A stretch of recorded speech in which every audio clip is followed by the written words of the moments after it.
here refers to the present generation, that is us, who have risen up, people committed to the cause, retain and uphold the ways of nature for the benefit and survival of the entire world. E ngā mokopuna kua ara ake rā, e hunga ū I te kaupapa. Turitia ngā tikanga o te taiao e oranga mō te ao huri noa. And I'll give a very brief introduction to our topic before we proceed with our speakers. Climate adaptation is the actions we take to cope with the impact on our lives of climate change, whether it's due to sea level rise, inundation, landslips, bushfires, drought, excessive heat, new disease patterns, crop changes, and even the movement of peoples displaced by these impacts. The idea of adaptation covers a great range of actions, from engineering solutions to working with nature in nature's new phase of higher atmospheric energy. And we include in this range of actions the development of resilience and connectedness within communities as a way of helping everyone when climate disruption hits. This webinar on climate adaptation closely follows the recent flooding and devastation caused by the two cyclones Hale and Gabrielle in the North Island, and the atmospheric river of rain that deluged Nelson last August. We feel for the many people who've suffered greatly from those events. We've been hurt quite badly at a temperature of just 1.1 degree rise. Knowing that we'll be struggling hard to remain under 1.5 and that we'll probably overshoot it, it's imperative that we sharply reduce our greenhouse gas emissions at the same time as we undertake measures to adapt to this changing future. As a forum, we call for strengthening of measures to reduce emissions, and we deplore any suggestion at the national level of backing off measures to do this. Climate adaptation is one of the three goals of the Climate Forum, the others being mitigation, that is reducing emissions and enhancing sinks, and a just transition for all. Other forum subgroups, food, energy, transport, are already working towards a more resilient region. Our nature and climate group pays attention to the adaptation demands of species other than human. And that is something worth bearing in mind as we proceed through this webinar. This evening, we'll look at broader aspects of climate adaptation in this webinar, which is organised by the Forum's Climate Adaptation Group under the leadership of Jenny Easton, and we thank Jenny for that. We'll hear from council staff about what our government and councils are doing, including the important regional climate change risk assessment now underway. Very eager to hear about that. Julie Nevin will speak to the seasonal calendar that was available with your webinar registration. It's designed to inspire you to take action towards building resilient communities.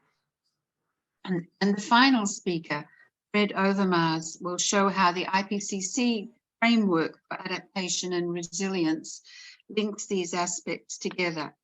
There'll be time for questions after the speakers, so please save your questions until then. And to ask questions, use your reactions icon with the little hand raised to ask a question. And finally, we'll have a breakout session, hopefully aggregating you with other people from your area, in your neighborhood, to explore possible actions to build community resilience. And if you wish to work later on personal and household resilience, we recommend that you start with the Get Ready website, getready.govt.nz. We'll start with a brief presentation on what our two councils are doing. And we're delighted to have Maggie Fellows, who is, Climate Change Advisor with Nelson City Council, and Barbara Luando, who is Senior Policy Advisor in PDC on climate change. So welcome, Maggie and Barbara, and please go ahead. Thanks, Joanna. I'll just share my screen. I've got a few slides to present. Can you hear me okay? Yes.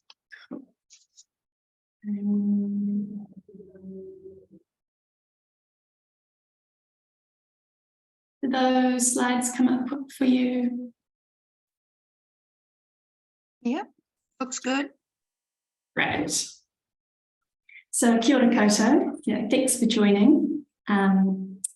As Joanna mentioned, I'm Maggie Fellows. I'm working at Nelson City Council as the Climate Adaptation Lead.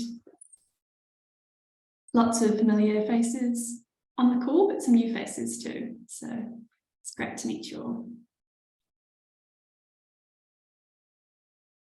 We'll just start quickly with sort of climate change context. So as Joanna mentioned, when we think about the issue of climate change, there are two separate but related things. So climate mitigation and climate adaptation. And climate mitigation is the things we can do to reduce greenhouse gas emissions and mitigate the extent of warming and the subsequent impacts of climate change. Also, as Joanna said, while we need to reduce greenhouse gas emissions, there's unfortunately an inevitable degree of climate change that's already locked into our system due to historic emissions. So that's why at the same time, we have to adapt to the impacts of climate change. In New Zealand, we have national policies and targets that provide direction. Rachel will talk about these a little bit later on in the hui. Then sitting under that are the local government strategies and policies, and then within that there are specific projects that fall. And today I'll be focusing on those projects for Nelson City Council. Then Barbara will talk about Tasman District Council's climate adaptation work, and then Mitch from Urban Intelligence will present on our joint Nelson Tasman climate change risk assessment. So we've seen 0.2 metres of sea level rise since 1900, and it's now accelerating. Change is the new norm for coastal areas as the sea continues rising for centuries with the pace related to emissions. Some emerging impacts are more frequent coastal flooding, the potential for more erosion, squeeze on wetlands and marshes if hard barriers prevent the movement of those zones, rising water temperatures and changes in salinity of low-lying streams. Climate change is also likely to bring more intense storms and increased risk of fire, drought, landslides, etc.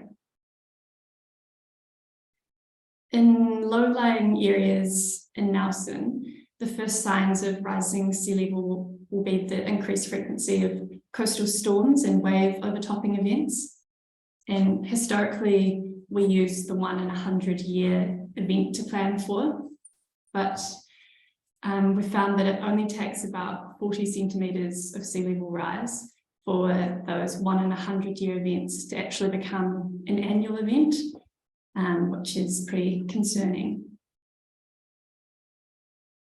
So there's a wide spectrum of sea level rise projections for Nelson based on different global emissions scenarios. We don't know how global emissions are going to track, which means we can't pick one scenario is more likely than the other. From that previous slide with the threshold of about 40 centimetres for sea level rise for coastal flooding to become an annual event, that's shown in that dotted line on the graph. And we can see that that threshold is likely to be reached somewhere between 2045 and 2062. For 1 metre of sea level rise, that will occur at 2085 at the earliest, but it might not turn up until the middle of next century if the Paris Agreement target of less than 2 degrees is met. And this wide window of uncertainty sort of highlights why we need an adaptive approach to planning. So the process we're following at Nelson City Council is called Dynamic Adaptive Pathways Planning. It's a process that's recommended by the Ministry for the Environment in their coastal hazards and climate change guidance for local government. It's an iterative process that is centred around these five key questions. So understanding what is happening, what's the local context and the hazards that we face, understanding what matters most, so what does the community value and what is vulnerable to climate change risks, identifying and evaluating different adaptation options and pathways, and then moving into implementing the strategy and then monitoring and reviewing.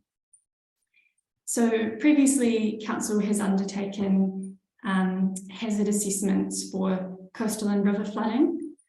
That's step 2 in the DAP wheel. And now we're building upon that and focusing on that question of what matters most. So understanding the values of the community and what the biggest risks and vulnerabilities are. So a key focus this year is undertaking a regional climate change risk assessment with the TDC to build a picture of Nelson and Tasman's vulnerabilities and inform our adaptation planning. This piece of work will assess the impacts of all climate change hazards that have available data, so not just coastal and flooding, and it'll look at the interactions between risks and the cascading impacts, which is really important. And Mitchell will talk more about that project in detail shortly. Another key focus for Nelson City Council is furthering the work we did last year, engaging with the community to understand what they value about living in Nelson and what's important to achieve through our adaptation response. And then we'll be working on translating that values information into adaptation objectives that will then guide the development of specific adaptation options and pathways. And then following the introduction of the Climate Adaptation Bill and the completion of our regional climate change risk assessment, we'll move into that development stage of adaptation options and then engaging on those options with the community. I'll now hand over to Barbara from TDC, who will talk about the TDC context, and then we'll move on to Mitch to get into the detail of the regional assessment. Did you want to do questions at the end, Joanna? I think you're on mute.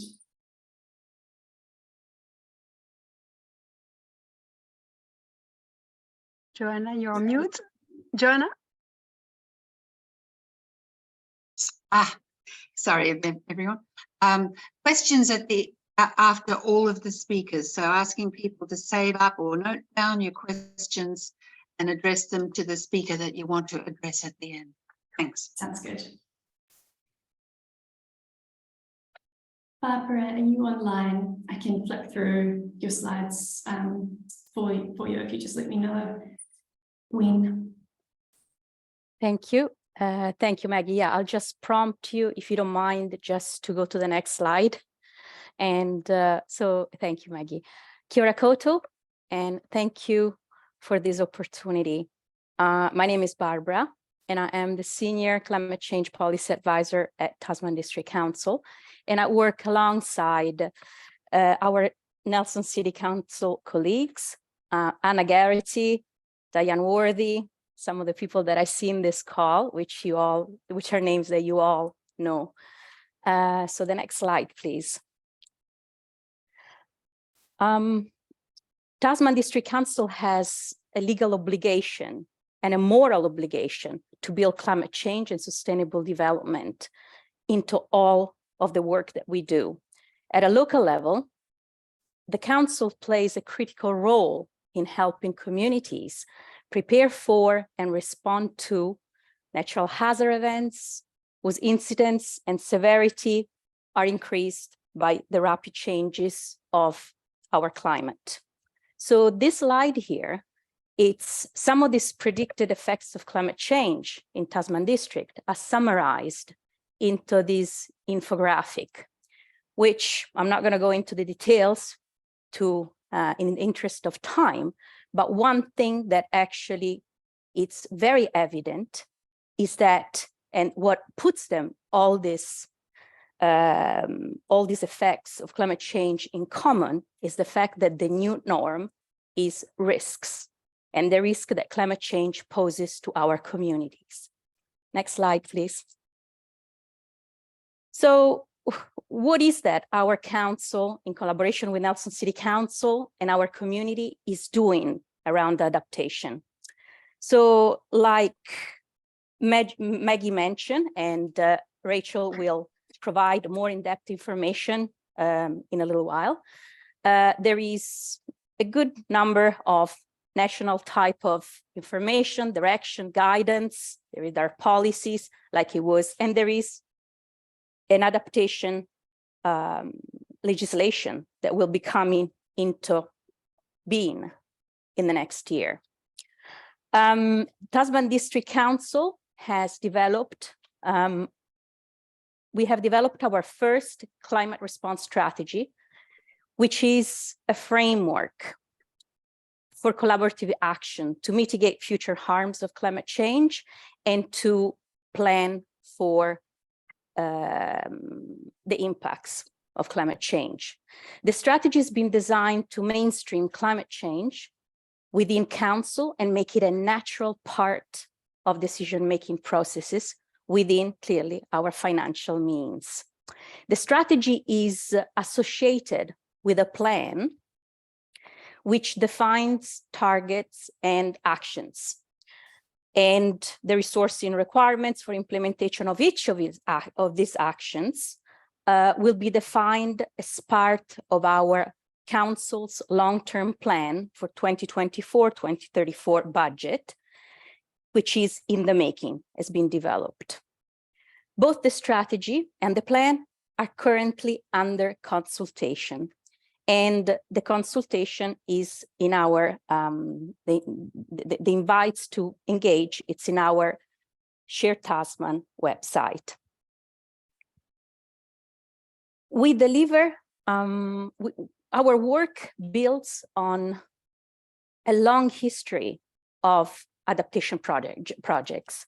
To name a few, like you can see here from the presentation, tree planting, work that we're doing around asset management plans, coastal type of management that has been undertaken through the process that Maggie showed before, in which we are between stage 4 and 5, and we are in the process of identifying options of adaptation. Building our resilience of our infrastructure, starting with the need and the consideration of the relocation of Motueka wastewater treatment plant, work that we're doing around waste, and the review of the resource management plan, which is happening as we're speaking. And we develop our work in collaboration with our communities, business, and other stakeholders, and in partnership with our iwi partners. We are extremely excited about the first regional climate change risk assessment and towards working together to better understand and prepare for the risk that we now face. Next slide, Maggie, thanks.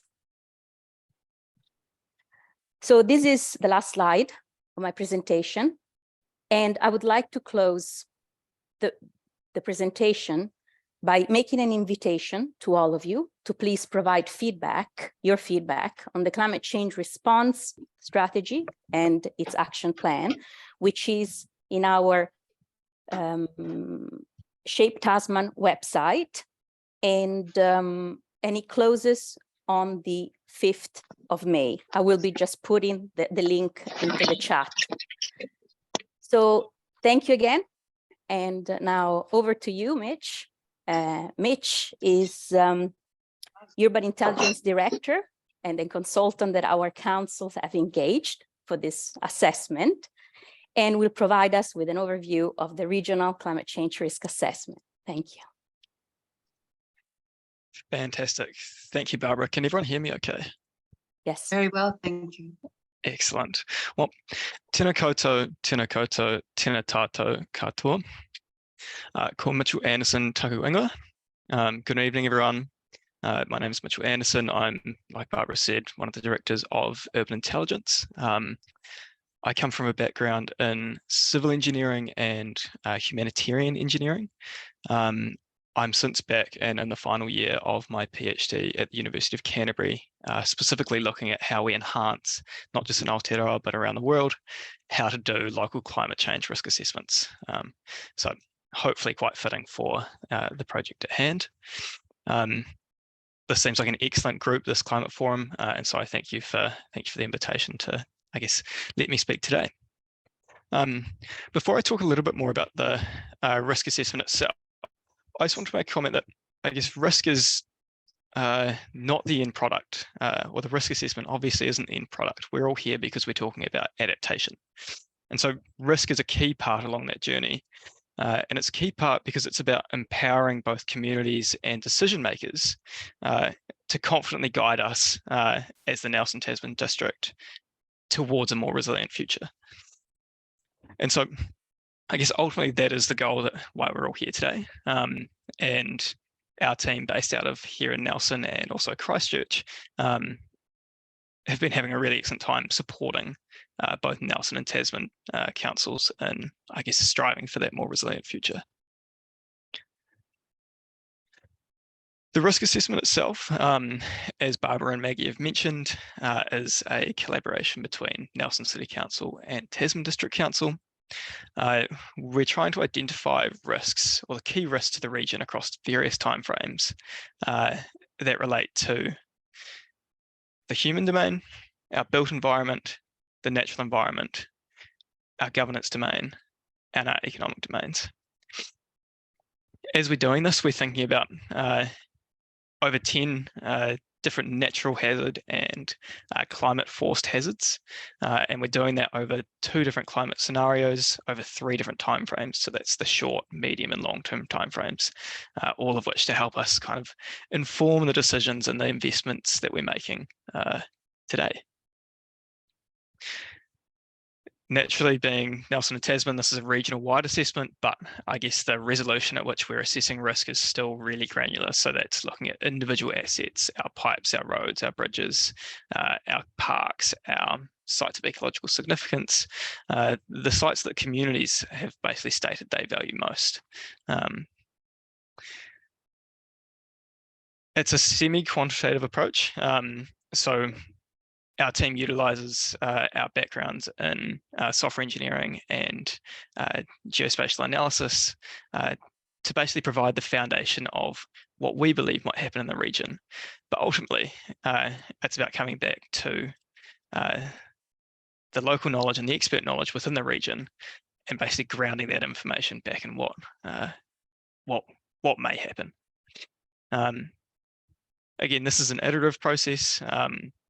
So as we work between now and the end of September, we have the process for hazard modelling to be completed over Antarctica, additional data from various iwi or community groups to be passed through.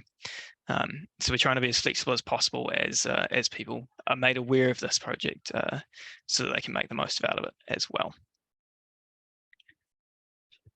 When we're thinking about the risk assessment, I was talking about risk being part of the journey on our way to a more resilient future, and how we can use it to empower decision makers.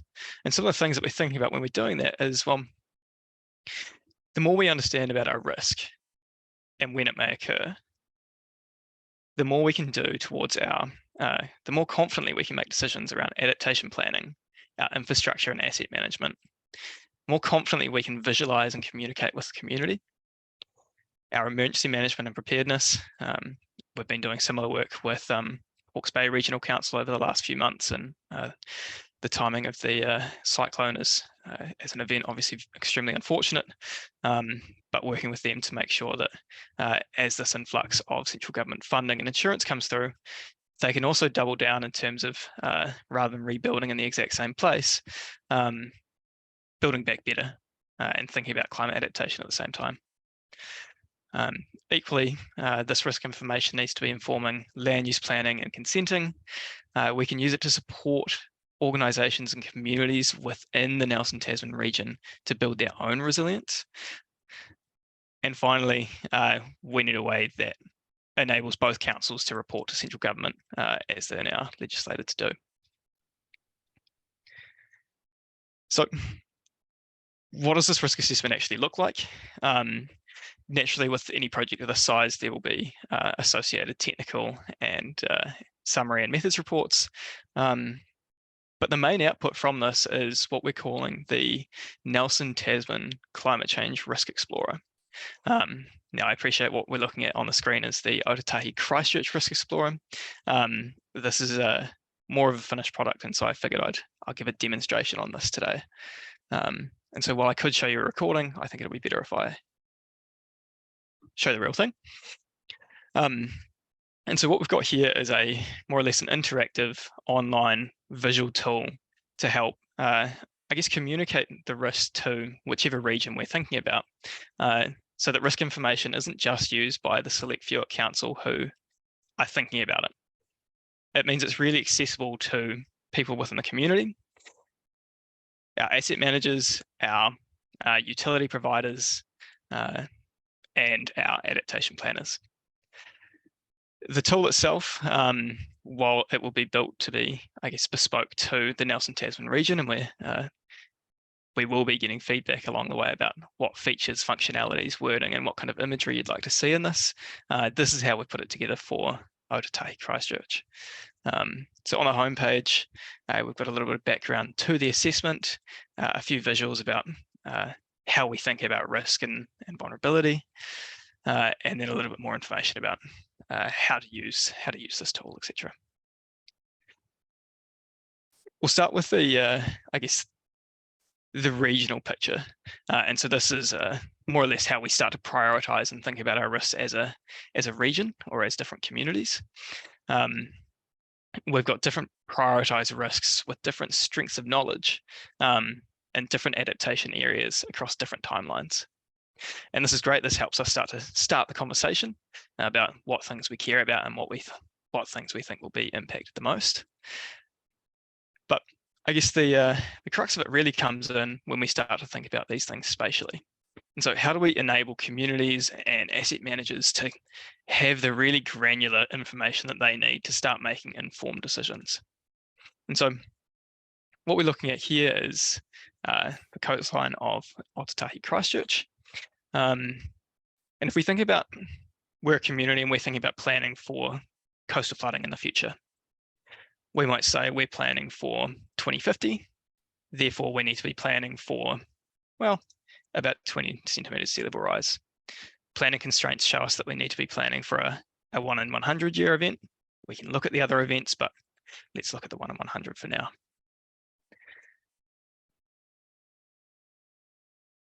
That's going to load on our screen. There it goes. That's all well and good. We've seen these hazards before. what really comes into play now is thinking about the things that we rely upon and the things that we care about.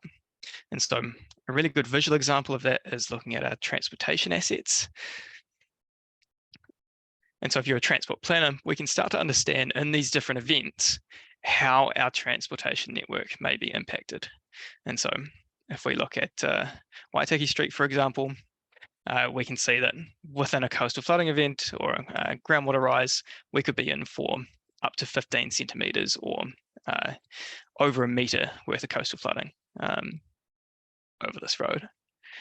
Naturally, we can think about things like our electricity infrastructure,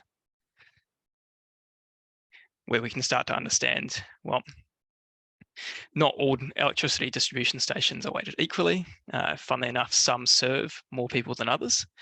This one here, for example, is looking at serving over 10,000 people around Sumner and over in Taylor's Mistake over the peninsula. Whereas this one is much more local. And so if we're thinking about prioritising our adaptation funding, we can start to think about where that goes to first. Just a couple of minutes left, Mitchell. Fantastic. We're doing this in Christchurch across the built, natural and human domains, and because I've only got a couple of minutes left, I'll dip back to my slides. But like I said, for the Nelson Tasman project, we're also thinking about governance and economy. Where you can see at the bottom of this slide, we've got, we're co-partnering this project with a specialist firm here in Christchurch called Resilient Organisations, who specialise specifically in governance and economic risk. I guess for the more curious of you out there, how does this process actually work? Well, we take the hazard information that's been modelled for the region, so that's our coastal flooding, our wildfires, our precipitation, our extreme winds, marine heat waves, whatever's out there we utilise. We overlay the things that we rely upon and care about and understand the exposure and the vulnerability. So that's saying what of our assets are in the way of the hazard, and then how are our assets going to be impacted by that hazard. Naturally, a timber house versus a concrete house are going to act very different in way of a wildfire or a flood for that matter. After this, we start to understand the indirect, the cascading, and the cumulative risk. So that's things like isolation or losing power in one area, which will knock out our wastewater pumps and flow on through the rest of the network. And then we bring it back to the stakeholders and the experts and the local knowledge that's really ripe here in the Nelson Tasman region, and basically ground this knowledge and start to understand the interactions between these domains and between these risks. We then go into prioritisation and communication, and Joanna's about to hurry me up, so I'll go to my last slide. Obviously, there's a timeline in place. The next couple of months, we're putting together the Risk Explorer for Nelson Tasman that we just saw. And then from May, July, we're looking at, I guess, the engagement and grounding this knowledge back into the community. But I believe that's all my slides there. So kia ora, thank you very much for having me. Kia ora, Mitch. And I hated hurrying you on because I think I and everyone else wanted to hear more about it. It's very interesting. But yes, we do have to move on to the next speaker, which is Julie. And Julie has only a few minutes before she needs to move on to her next activity. So let's go to Julie now. Oh, I should have said Julie's the founding co-chair of this forum.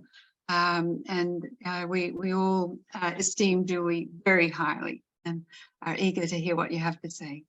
Oh, it's lovely to be back talking to everybody again after a wee break. Most of my work since I stepped down as chair of the forum has been in the national policy level. And a lot of it has been thinking about climate change, about ecological overshoot more broadly, and about community resilience. So I was quite pleased to be invited by Jenny to contribute to this community resilience calendar that the Climate Forum has produced. And I thought I would share with you some of the ingredients, I suppose, that went into writing it. But before I do, you've been listening to a lot of people, and I'd like to hear from you, if you're willing, if you could put into the chat When you think of the risks of climate change to your community, what comes up for you in your heart, mind, body, or soul? So I'll pop that in the chat. And if just give you half a minute to write down a few words, what comes up for you when you think of the risks of climate change to your community?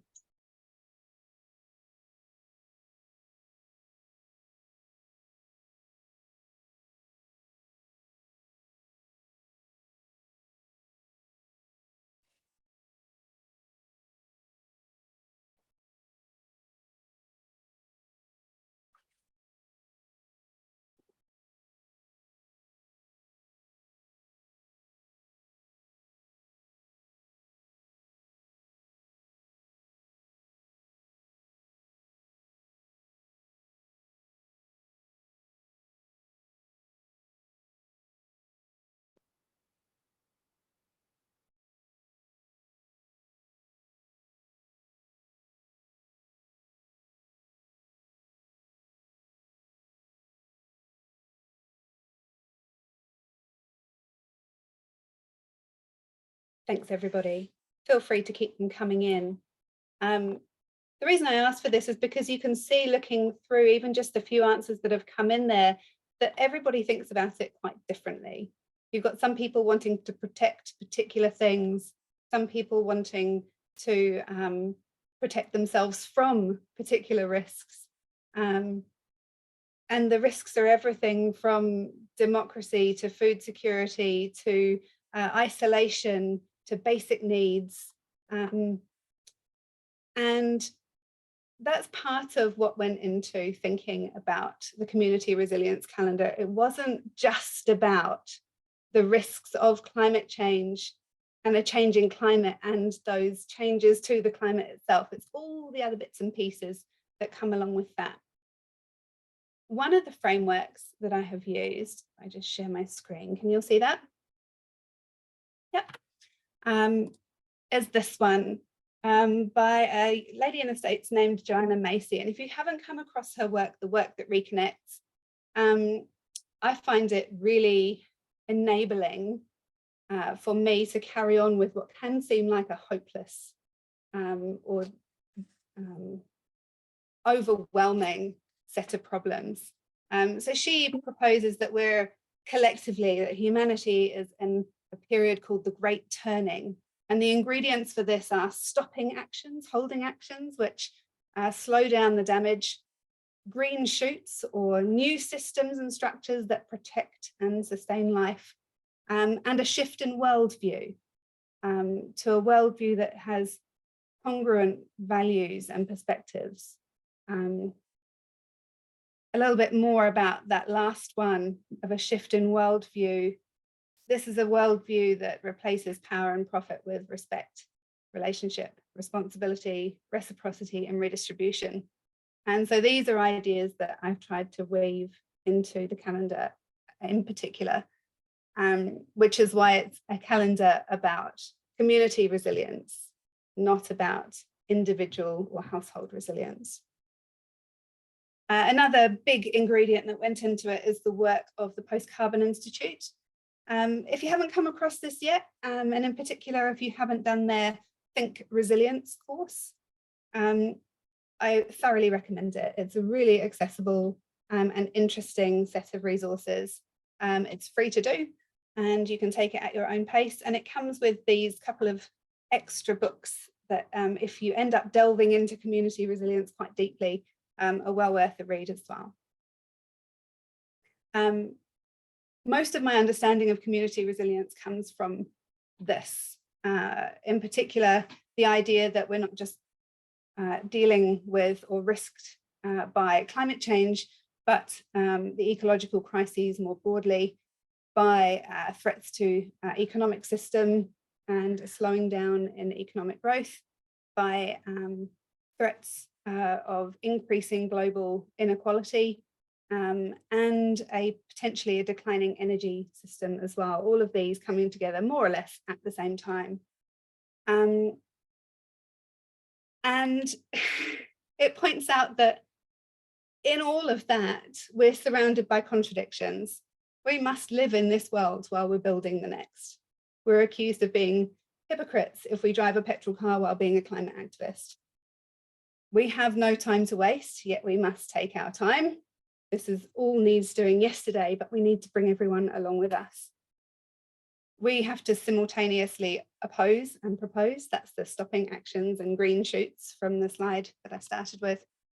We must act both locally and globally. And I've chosen nationally, but I am so proud and so excited that the forum is still working on a local level. It means everything. And we must have a clear vision and strategy while putting a premium on experimentation, feedback, and adaptation. We need to know where we're going, but we have no idea what to do. And because of all those contradictions, everything can feel extremely overwhelming. And so the main thing that this calendar tries to do is simplify things. It simplifies it into 16 tasks that anyone can choose from, doesn't ask you to do them all, doesn't ask you to do them all at once.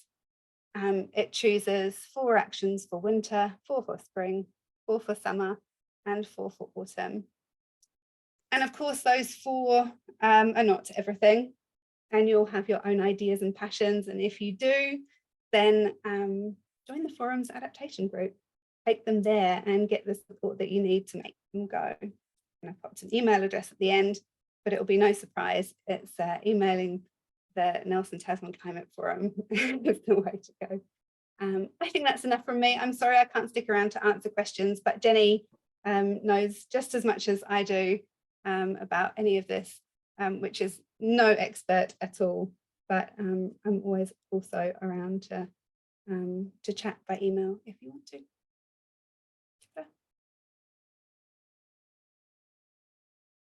Jo, you're still muted. The good thing about being muted is you can't hear people swear when they find that they're muted. Thank you very much, Julie. I found your slide on contradictions particularly helpful, and I think I want to get that, because you're always feeling you're manoeuvring between those extremes. Okay, so if by any chance you haven't yet got the calendar, go to the forum website to get the calendar. I think the strength of a community organisation like the forum is being able to do helping people to do things within their own life space, and that calendar is very much like that. Okay, moving on to looking at the national level with Rachel Pemberton, who is the climate manager of climate change at Nelson City Council, and a very good friend of the forum. Thank you, Rachel.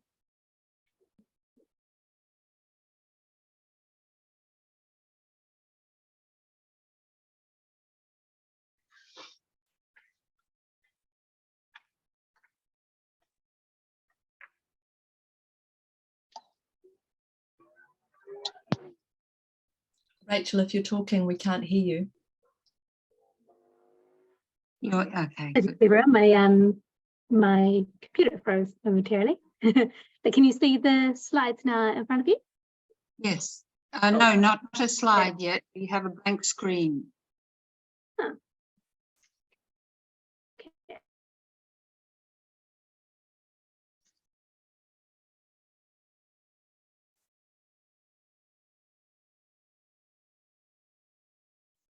Bear with me. It's Zoom kicked me out, and then I've come back in. I'll try see if it works now.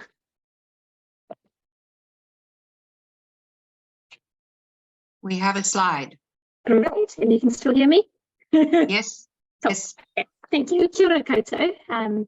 Ko Rachel Pemberton Tokuingoa. As Joanna said, I am the climate change manager at the Nelson City Council. It's wonderful to have this hui. I believe it's the first hui with the adaptation group. and councils. So it's wonderful to get this opportunity to share the work that we're doing with you. And yeah, I want to kind of shout out to Jenny for her hard work and kind of starting this group and getting some of the awesome work rolling. It's great to see the calendar. That's a fantastic resource, and thank you to Jenny and Judy for pulling that together.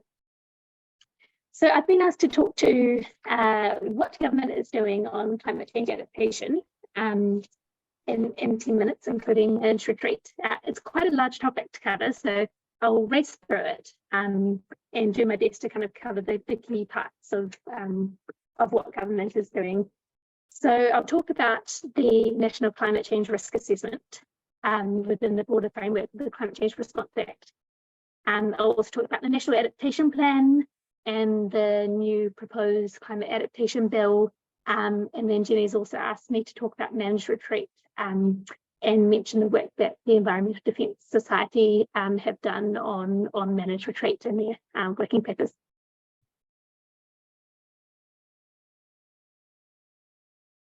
So you might be familiar with the Climate Change Response Act. The slide in front of you is the Zero Carbon Framework, which was introduced in 2019. And so that set the 2050 emissions reduction goals, but it also brought in 2 requirements that are significant to this conversation. One is for a national climate change risk assessment to be produced every 6 years, and a national adaptation plan to be produced every 6 years to respond to the risks that are identified in the climate change risk assessment.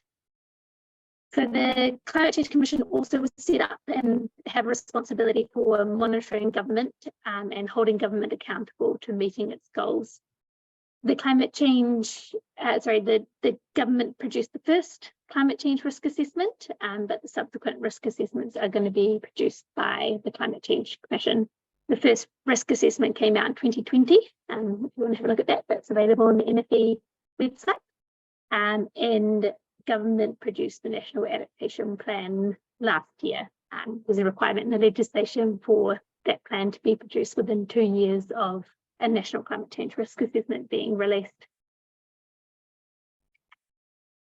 The National Climate Change Risk Assessment divided the top risks into 5 key domains, and you'll recognise these from the slides that Mitch shared on the domains that we are looking at as part of the Regional Climate Change Risk Assessment. So then there are these key domains.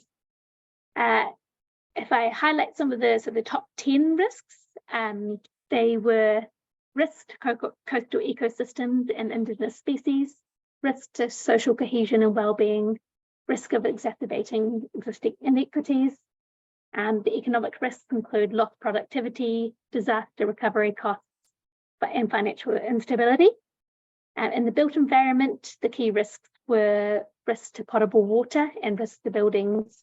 And in the governance domain, the risk of maladaptation and short-term decision-making was identified, as well as the risk of climate risks being exacerbated because current institutional arrangements are not fit for purpose. If you're not familiar with the term maladaptation, it's essentially where decisions are made that makes our ability to adapt to climate risks more difficult. So going in the opposite direction to where we want to head. This is the National Adaptation Plan. So as I mentioned, it was released on 3rd of August last year. The plan brings together more than 120 strategies, policies and actions that over the next 6 years will help to build the foundations for enabling better risk-informed decisions and driving climate resilient development. And I'll talk about the contents of the National Adaptation Plan now. There's 4 goals that underpin the National Adaptation Plan, and those are to reduce vulnerability to climate change impacts, enhance adaptive capacity, strengthen climate change in all decisions, and to strengthen resilience. And within the plan, there's 4 priority areas, and those are to enable better risk-informed decisions, drive climate resilient development in the right places, lay the foundations for a range of adaptation options, including managed retreat, and to embed climate resilience across all government policy. The National Adaptation Plan, or the NAP, applies the Raora framework, which brings together Māori values and principles into an Indigenous worldview of climate change. The Raora framework is a lens through which the adaptation plan and the policies within it should be implemented and hopefully will be implemented. So the first priority area is to enable better risk-informed decisions. And under each of these priority areas, the plan lists a bunch of initiatives which are in different stages of development. So some of them are kind of have already been adopted through legislation. Some are kind of promises to work on future policies, and some are tools, for example, that government is working on. So some examples of the initiatives under the heading enabling better risk-informed decisions. One is providing access to the latest climate data and projections. MFE is working on a climate information portal, and this will be an online tool which is accessible to not just to councils but to everyone, and has all of the key information that we need to know and apply at a national level that's been developed at a national level, and that we can apply to our regions. Government's also working on changes to LIMS to require that local government improve the natural hazard information they include on LIMS, and that's expected through legislative change by the end of the year. There's also 3D mapping that LIMS, a government agency, is intending to work on, but that's over quite a long time period, so they've indicated it may not be ready to 2028, and some councils like Nelson have already gone ahead and done their own 3D mapping showing the impacts of climate change. The second priority area is to drive climate resilient development in the right places. So the plan will improve planning, infrastructure and decision-making frameworks to guide climate resilient development. And this includes taking account of changing risks such as exposure to sea level rise, flooding, heat stress, coastal inundation and wildfires. The National Adaptation Plan emphasises that although there is a whole lot of work underway as part of resource management reform to provide councils with the tools that they need to drive climate resilient development in the right locations, we actually already have some of those tools in the existing legislation.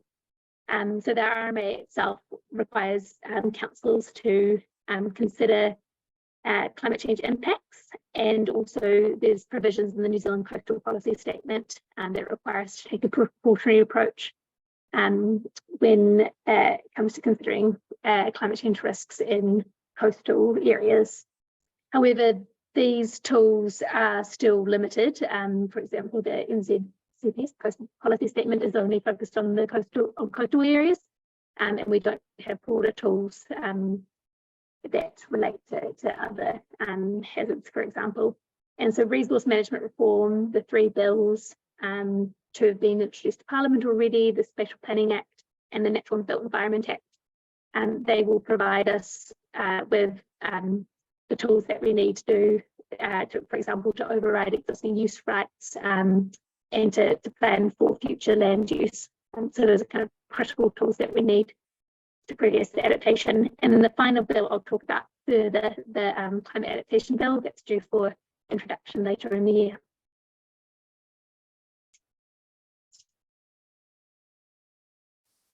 The third area is to lay the foundations for adaptation options, and this includes managed retreat as one of 4 kind of key options for adaptation. So I will talk about the climate adaptation bill or act later, but other policies that the government is working on in this space are the Future of Local Government Review, which will consider changes to local government, particularly looking at funding and financing to ensure viability and sustainability and maximise wellbeing. There's a case study that's being developed. So the Department of Internal Affairs are working with Bulla District Council and West Coast Regional Council to look at options for funding flood resilience in Westport. And we're hoping to see the results of that case study soon. I understand that might lead to a kind of pilot or a case study for co-funding of central government and local government. So it'll be interesting to see how that progresses. Just a minute left, Rachel. Okay, cool. All right, well, there are also policies in the National Adaptation Plan relating to 5 key areas: natural environment, homes, buildings and places, infrastructure, communities, and the economy and financial system. You want to have a look at those, have a look at the National Adaptation Plan. There's a lot in there. Maybe I'll just skip over then to managed retreat, if I'm allowed 30 more seconds. Do you need to ask me to talk about that? Yep.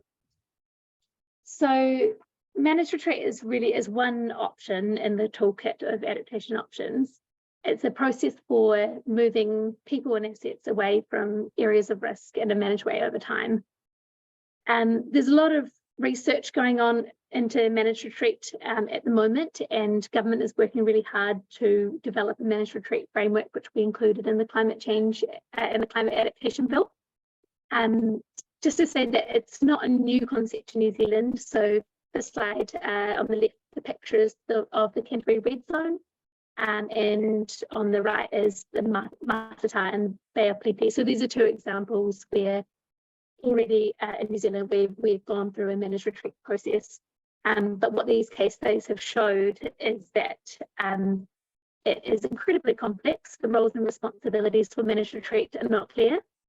And we don't have the adequate tools to deal with things like compensation, and there's no clear roles and responsibilities, as I said, for this kind of process. So a lot of work is still to be done. MFE consulted on the managed retreat process and framework last year, and we're expecting to see that reflected in the bill that's introduced to Parliament at the end of the year. However, there's quite a few questions that we don't yet have clear direction on, things such as roles and responsibilities, who pays, whether there'll be a public compensation scheme, when a managed retreat process will be triggered, what the property acquisition process looks like, and how nature is provided for a managed retreat.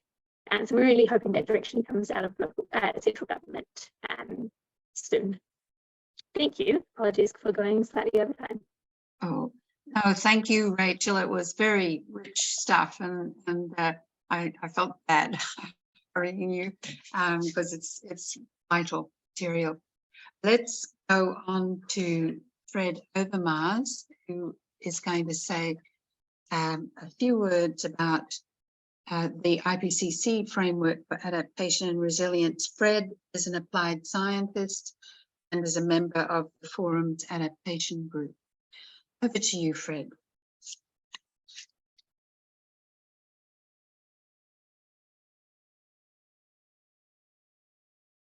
Unmute yourself. Thank you, Joanna. That's what I was looking for.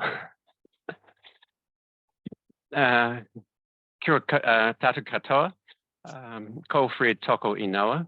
First, I am not a climate scientist, but I have a personal aim to communicate climate science to people who 3,000 pages of an IPCC report is an unreasonable expectation.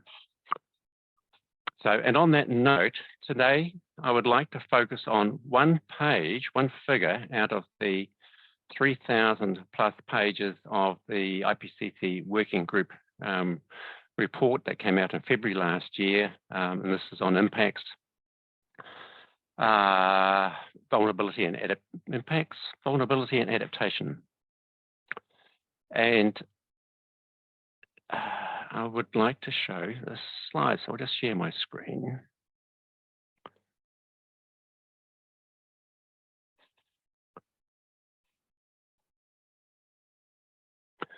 This is figure 1.2 of that report, and it packs a lot in. We're not going to go through the whole lot of this, but my aim here is to help us to be thinking about the different aspects of climate change and locate ourselves in a framework that is internationally used.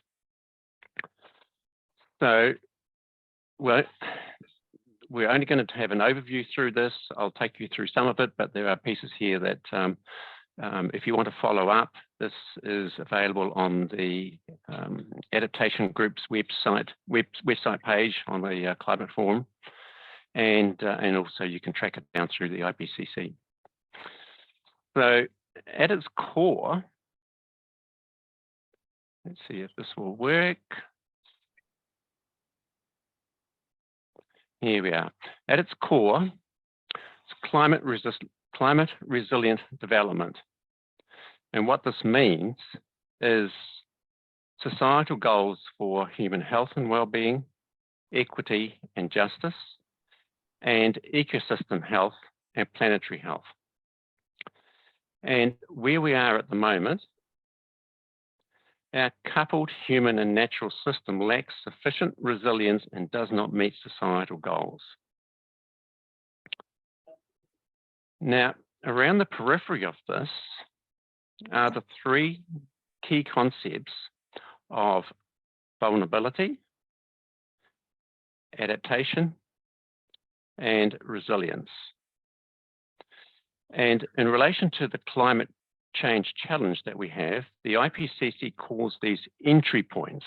So these are places that we can delve into responding to climate change. Now, each of these also has a flip side. So if you see vulnerability, its partner is assessment of risk. For adaptation, its partner is solutions. And for resilience, its partner is transformation. And each of these pairs also has specific fields. For instance, vulnerability is, it's almost a double use of the term here, but vulnerability here is understanding the different ways that climate change affects people of different gender, race, wealth, and social status. Adaptations must be feasible, effective, and just. And resilience and transformation, these two, gosh, this is a bit long and I'm conscious of time, but resilience is the capacity of interconnected social, economic, and ecological systems to cope with a hazardous event, trend, or disturbance, responding or reorganizing in ways that maintain their essential function, identity, and structure. Whereas transformation is a change in the fundamental attributes of natural and human systems. And it operates, for example, in arenas of justice, power, and politics. And as an example of transformation, I would highlight Julie's replacing power and profit with respect, relationship, responsibility, reciprocity, and redistribution. That would totally transform our human existence. Just 1 minute left, Fred. Okay, so look, thank you. I will just go to my conclusion. What we see here is the IPCC framing our response to climate change around the three key concepts: vulnerability, resilience, and adaptation in a strict sense. Now, we commonly lump adaptation and all those into adaptation. IPCC also uses that term, but it pays, I think, to realize that there is a strict sense and a broad sense. And then lastly, what's the import of this report, and particularly for adaptation? The IPCC is, obviously this IPCC report is warning of increasingly complex, compounding, and cascading risk. It is warning too that human and natural systems are increasingly reaching adaptation limits, i.e. intolerable risk, and we only have to think of cyclones Hale and Gabriel.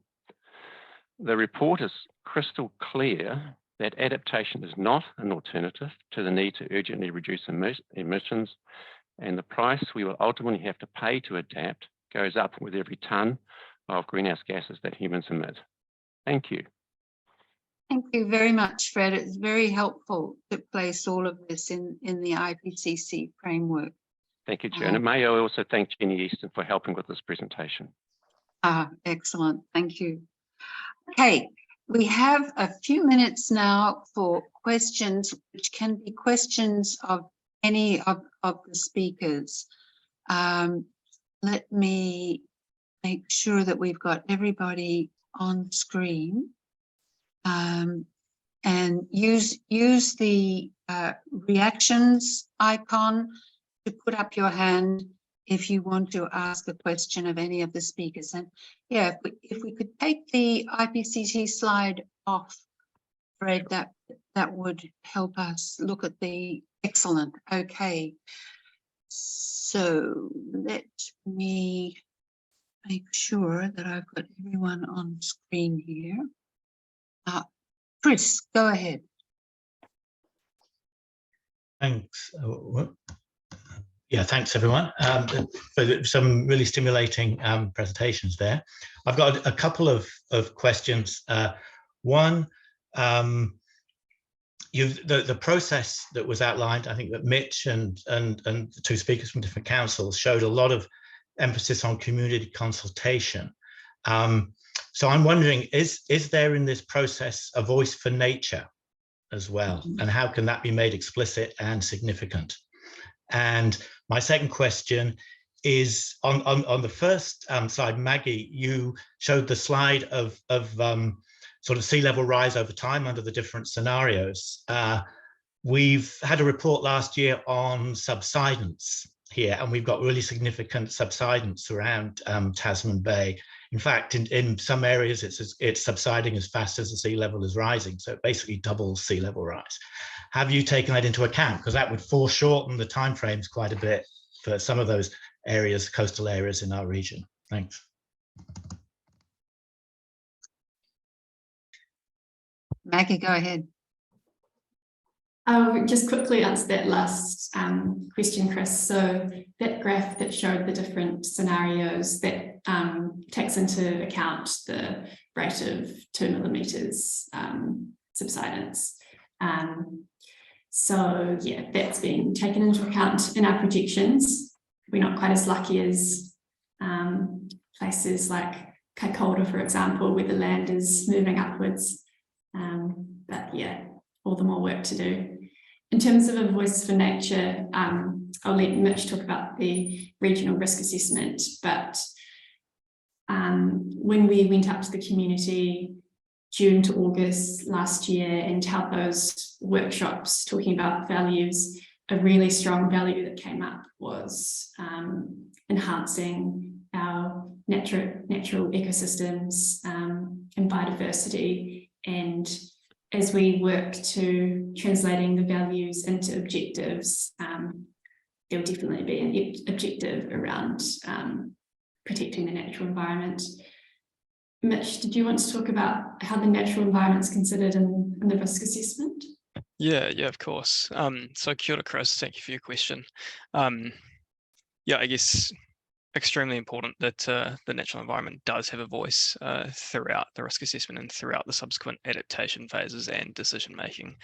In terms of the regional climate change risk assessment, the first pass for us is mapping all previously, I guess, existing sites of ecological significance and likewise, but acknowledging that that does not capture it all. And so that's where our engagement with stakeholders and experts throughout the region come in. So for example, I've got a lunch with a Scott, I can't recall his last name, but a representative from Forest and Bird in the region. And then we've got representatives from DOC, the parks teams from both councils, etc. I guess in contrast to the built domain, it is a lot harder to quantify and to map and to think about.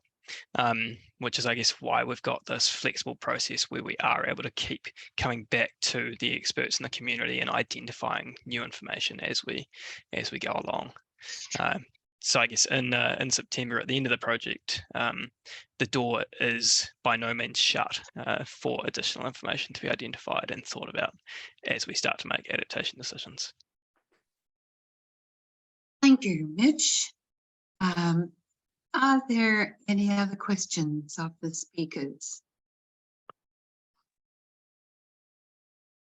Could I ask a question of Mitch? It seems in the risk assessments, a lot of the focus is on cities, and I just wondered if you, how you assess the risk in more remote areas, and like say along the Motueka River, or places that are more remote and less populated.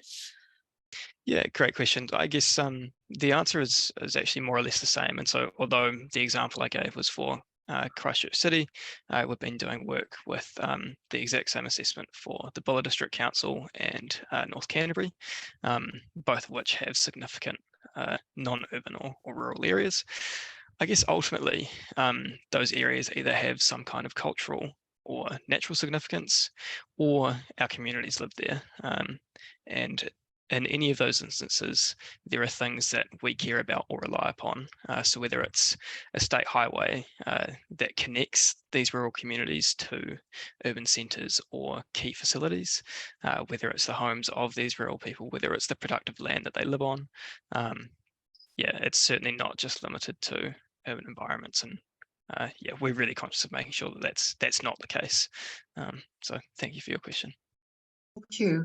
Alice, go ahead. Kia ora koutou. Do you think that there is sufficient political will to continue with this action and resilience building and mitigation at the moment? You know, is there enough in place to move forward? Which speaker would you like to respond to your question, Alice? Whoever wants to respond. Maybe we'll ask Rachel. Yeah, I can take that and at least give a perspective from Nelson City Council.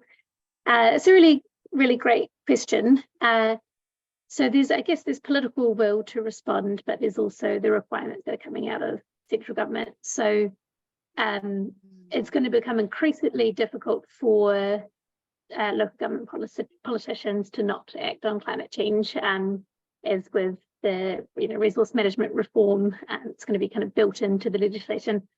However, at the moment we're kind of stuck in an in-between phase while we're waiting for the legislation to be developed, and as a result there's a lot of variation around the country in terms of the approaches that local government is taking. At Nelson we're lucky to have a council that is strongly focused on climate change, both mitigation and adaptation. So I'd say around the council table there is very strong political will to continue this process. Also, I think with the recent events, the flooding in Nelson and Tasman last year in August, also the Cyclone Gabrielle, it's becoming increasingly difficult as a politician to kind of ignore that and not make climate change a priority. I don't know if Barbara or Barbara, do you want to speak to Tasman and the perspective of your council?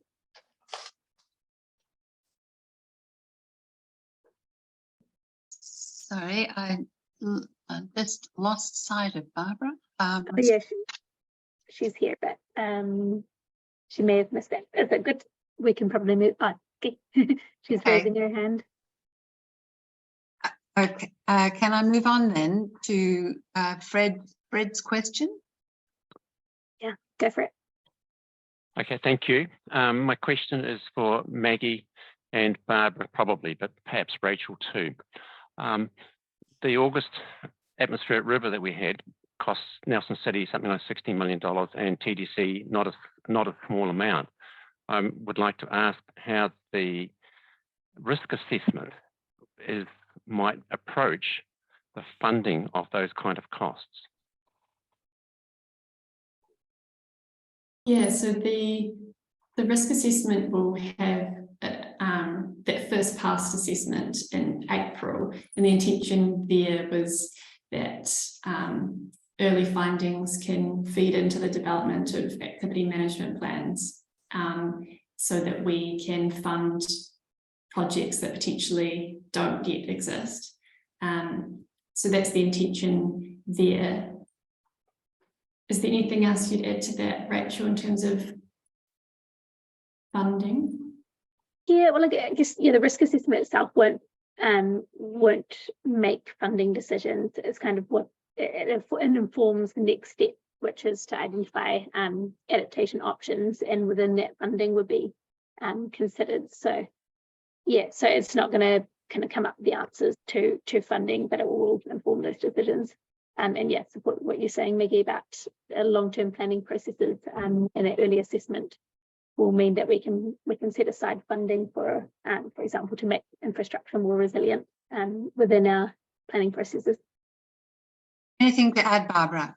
Yes, I apologize before I couldn't get to the mute button. I echo my colleagues, Rachel and Maggie. Is going to be the assessment is going. The idea it's really to inform proper decision making, including investment type of decision and capability of really prioritizing where with limited funding, especially in light of the recession that we have, council and councils will be better placed to invest and build their resilience. The question that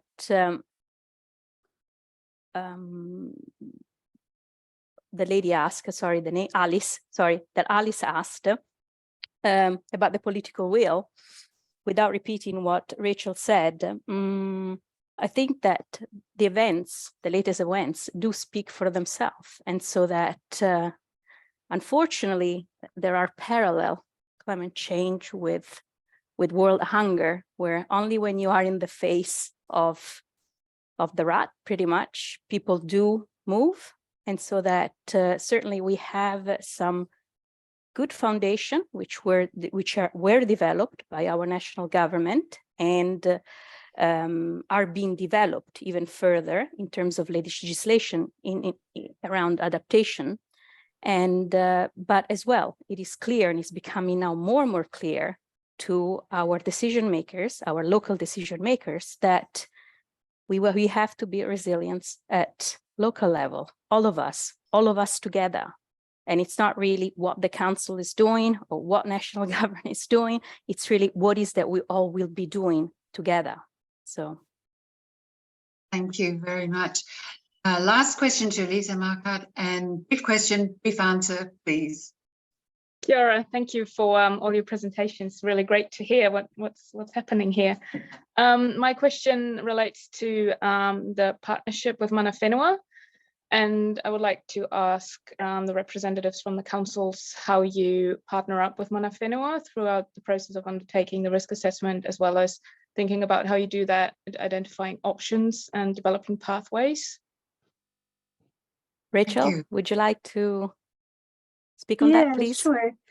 Yeah, so we're in the process of coming up with a kind of more enduring mechanism for Mana Whenua, for iwi to input into our adaptation planning, because what is becoming clear is this is not going to be, the risk assessment is not one project that we'll engage on and then they'll be completed. This is an ongoing and long-term process that we're going to need to build kind of enduring relationships with iwi around.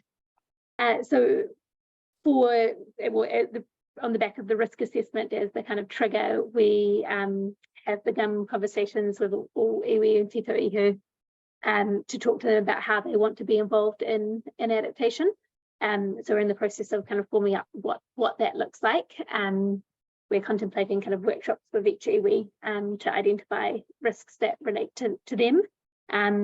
But we also, through that process, we want to kind of build capacity for iwi to take ownership of climate risks that affect them and to kind of support them in their own adaptation planning. We know throughout tito ihu there's a lot of marae, for example, and Māori land that is exposed to climate change risks. Yeah, in future we may need to consider kind of different funding models and support models so that we are supporting iwi to adapt and to deal with climate change risks that impact them. Thank you, Rachel. We'll now move to the breakout rooms, and we'll have a bit shorter than we wanted. I'll have to limit it to maybe 12 minutes in the breakout rooms. And here are your tasks. Introduce yourself to each other. And here is your big question, the breakout room. How can we make our local community, whichever local community you identify with more resilient.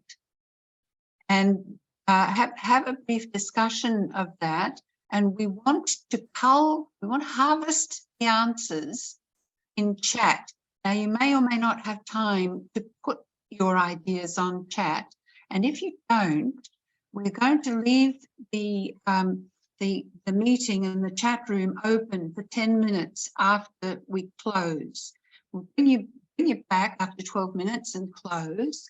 And then chat will be open for another 10 minutes for you to put your ideas onto chat, because we don't want to lose any of your ideas.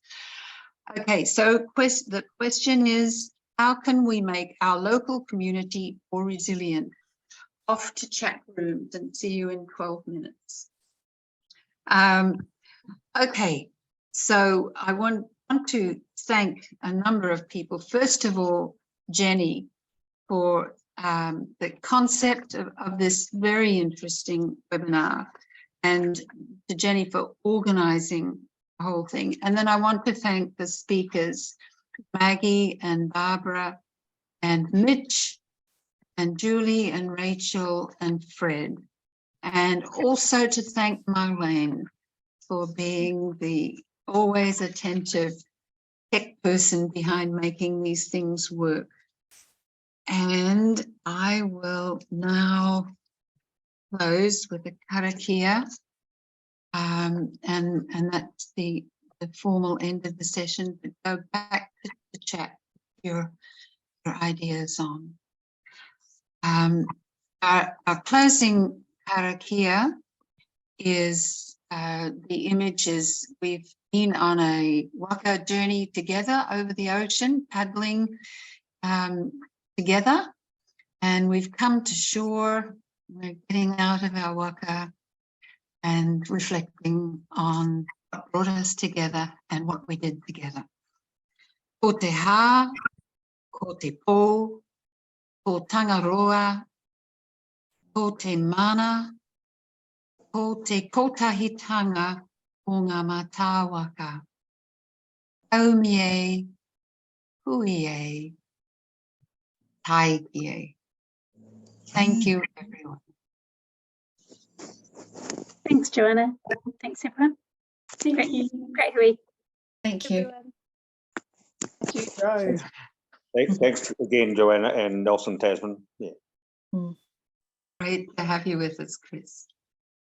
Thank you, Joanna. Thanks, everyone, and Thomas.